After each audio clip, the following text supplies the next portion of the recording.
Assalamualaikum warahmatullahi wabarakatuh. Pemirsa, di konten edukasi saya sudah lama tidak buat konten edukasi. Ini saya akan menjawab beberapa pertanyaan yang pada intinya adalah penyebab domba itu induk betina itu mandul atau susah anakan ya, atau dipijahkan berkali-kali tidak jadi-jadi.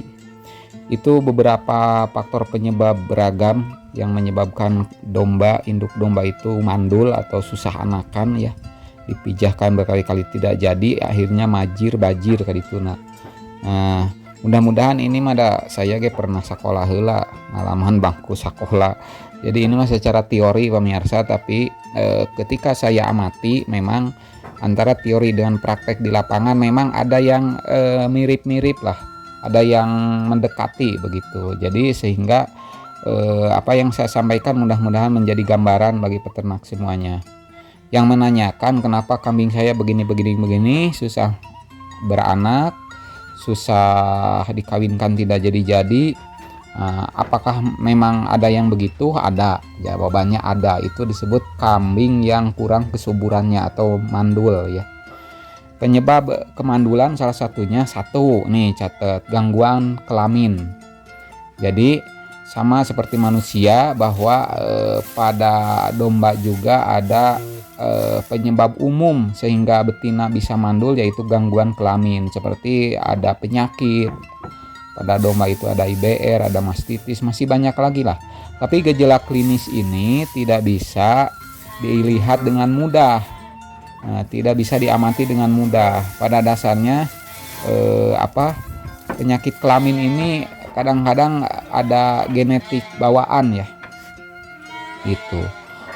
itu gangguan kelamin. Jadi caranya bagaimana ketika mempunyai domba yang gangguan kelamin, kurang kesuburannya? Biasanya sering dijemur, sering dipanaskan, dijemur, dimandikan, kemudian dikurangi pakan supaya tidak kegemukan, biasanya begitu.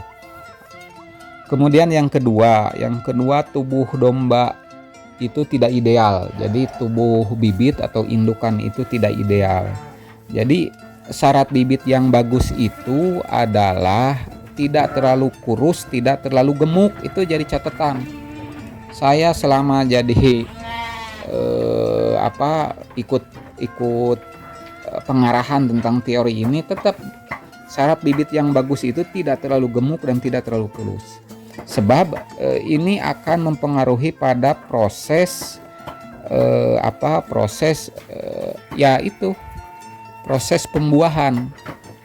Yang terlalu kurus juga susah birahi, yang terlalu gemuk juga dipacekeun, dipijahkeun, dikawinkeun susah untuk jadi.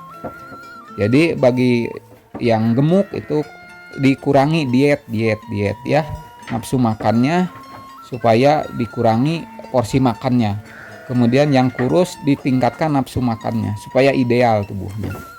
Itu yang kedua. Yang ketiga, biasanya kekurangan nutrisi, yaitu penyebabnya bisa menyebabkan kemandulan. Nutrisi dari mana? Nutrisi dari pakan. Jadi kualitas pakan yang kurang baik biasanya itu akan menyebabkan gangguan organ reproduksi domba ya, bibit itu terganggu. Jadi nutrisi makanan sangat mempengaruhi. Bagi mereka yang susah birahi, kadang dirangsang oleh nutrisi makanan seperti pemberian kecambah, vitamin A, vitamin D, vitamin E, dan pakan-pakan yang bagus lainnya. Hijauan segar biasanya. Tuh, kemudian yang keempat pemirsa.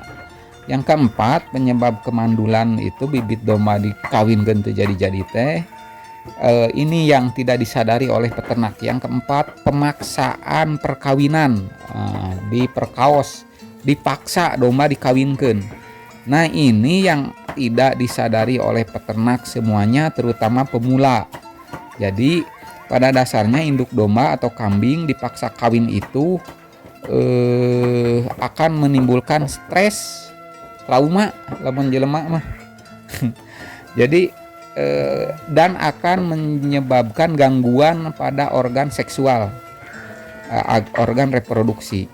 Ini akan menimbulkan gangguan birahi atau gangguan reproduksi. Jadi pemaksaan perkawinan itu tidak disadari oleh peternak itu sebenarnya akan menimbulkan resiko kemandulan. Cek teori ya, tapi aya benerna oke. Kadang ada beberapa kasus yang begitu, akhirnya memang begitu, susah.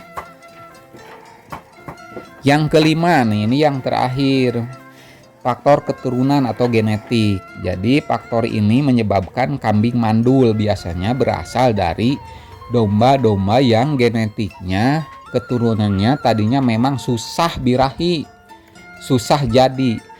Apakah ketika dia jadi akan beranak sekali-kali dia bisa beranak.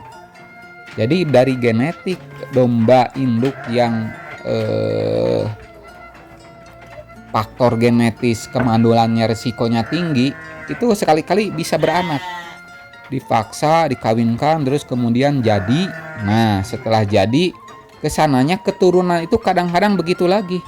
Indukannya sudah beberapa bulan kemudian anaknya sudah nyapih dan lainnya tidak birahi lagi, susah birahi lagi.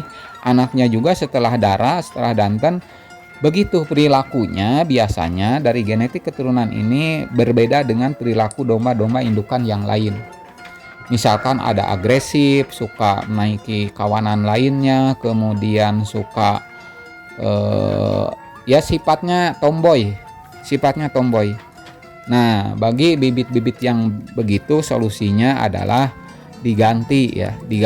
Jadi seleksi alami untuk seleksi bibit itu harus berjalan. Ya itu pemirsa, mudah-mudahan selintas tapi bermanfaat. Salam ngarit, salam beternak, salam sukses. Wassalamualaikum warahmatullahi wabarakatuh.